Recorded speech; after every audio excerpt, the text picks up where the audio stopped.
Prabu Siliwangi sering dianggap hidup di masa kejayaan Majapahit. Tapi, ada satu fakta yang jarang dibahas. Saat Majapahit menguasai Nusantara, apakah Pajajaran sudah ada? Atau Prabu Siliwangi justru lahir setelah kejayaan itu runtuh? Hari ini, kita bongkar kebenaran sejarahnya. Jauh sebelum nama Prabu Siliwangi dikenal, Nusantara telah lebih dulu menyaksikan lahirnya sebuah kekuatan besar. Sebuah kerajaan yang bukan hanya menguasai wilayah, tapi juga membentuk identitas awal Nusantara. Kerajaan Majapahit berdiri pada tahun 1293. Didirikan oleh Raden Wijaya.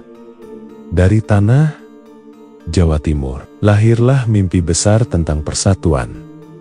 Di bawah kepemimpinan Hayam Wuruk dan tangan besi Gajah Mada, Majapahit tumbuh bukan hanya sebagai kerajaan,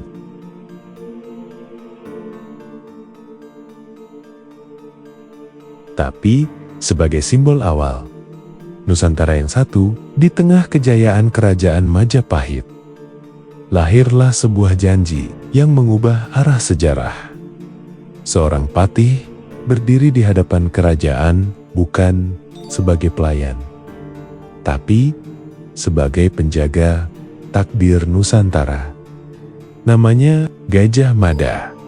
Ia bersumpah, selama Nusantara belum bersatu, ia tidak akan menikmati kenikmatan dunia. Sumpah itu dikenal sebagai Sumpah Palapa.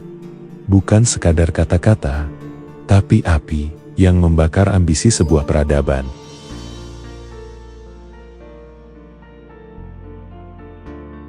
Dan sejak hari itu, Nusantara tidak akan pernah sama lagi. Sumpah bukan sekadar janji, tapi pengorbanan diri. Persatuan lahir bukan dari kenyamanan, tapi dari tekad dan disiplin. Sejarah besar selalu dimulai dari satu keputusan berani. Namun, tidak ada kejayaan yang abadi. Setelah sumpah, setelah kemenangan, datanglah sesuatu yang tak bisa ditaklukkan. Waktu di dalam kerajaan Majapahit bukan musuh dari luar yang pertama meruntuhkan,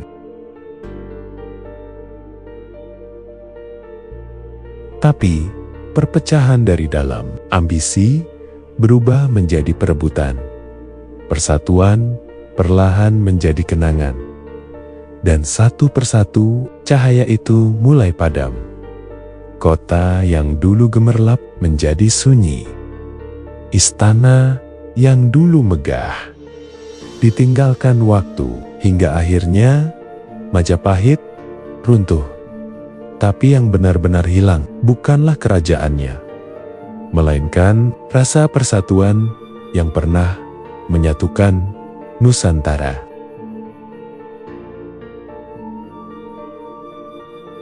Kehancuran terbesar bukan dari luar, tapi dari dalam diri. Persatuan lebih sulit dijaga daripada dibangun. Kejayaan tanpa kebijaksanaan hanya menunggu waktu untuk jatuh. Namun, dari setiap akhir, selalu lahir sebuah awal. Saat cahaya Majapahit meredup di tanah Sunda, kehidupan tetap berdenyut. Di antara hutan, gunung, dan kabut yang tenang, berdirilah sebuah kerajaan yang berbeda. Kerajaan Pajajaran bukan tentang penaklukan, tapi tentang keseimbangan.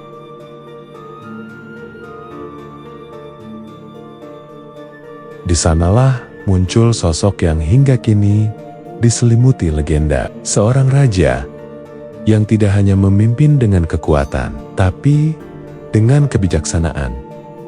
Prabu Siliwangi, ia bukan hanya pemimpin kerajaan.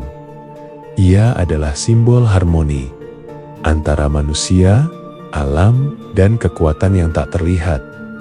Dan dari tanah Sunda, harapan itu kembali tumbuh. Setelah kehancuran, selalu ada keseimbangan baru. Kekuatan sejati bukan menguasai, tapi menjaga harmoni. Nusantara tidak hanya dibangun oleh kekuatan, tapi juga kebijaksanaan. Setelah semua kisah ini, satu pertanyaan akhirnya muncul. Siapa sebenarnya yang lebih dulu ada? Mari kita lihat. Bukan dari legenda, tapi dari waktu Kerajaan Majapahit. Berdiri pada tahun 1293 dan mencapai puncaknya di abad ke-14. Sementara Prabu Siliwangi dikenal hidup sekitar abad ke-15.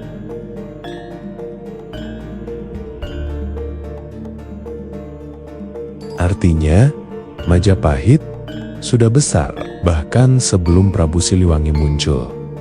Dan ketika Siliwangi memimpin kerajaan Pajajaran, Majapahit justru sedang menuju akhir. Mereka tidak benar-benar hidup di masa yang sama. Yang satu adalah puncak kejayaan.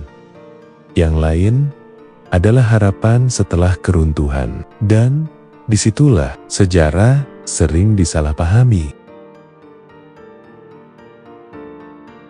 Sejarah sering keliru bukan karena salah, tapi karena disederhanakan. Tidak semua tokoh besar hidup di satu zaman, tapi kita sering menggabungkannya. Memahami waktu sama dengan memahami kebenaran. Sejarah sering kita lihat sebagai masa lalu, tentang siapa yang lebih dulu, siapa yang lebih kuat. Tapi Nusantara tidak dibentuk oleh itu saja. Ia dibentuk oleh nilai yang ditinggalkan oleh mereka yang pernah hidup. Kerajaan Majapahit mengajarkan arti persatuan. Kerajaan Pajajaran mengajarkan arti keseimbangan. Dan kita hidup di antara keduanya. Kita mewarisi semangat untuk bersatu, sekaligus tanggung jawab untuk menjaga harmoni. Karena pada akhirnya, kerajaan bisa runtuh, nama bisa hilang, tapi nilai akan selalu menemukan jalannya untuk hidup kembali. Pertanyaannya bukan lagi siapa yang lebih dulu, tapi apa yang akan kita lanjutkan hari ini.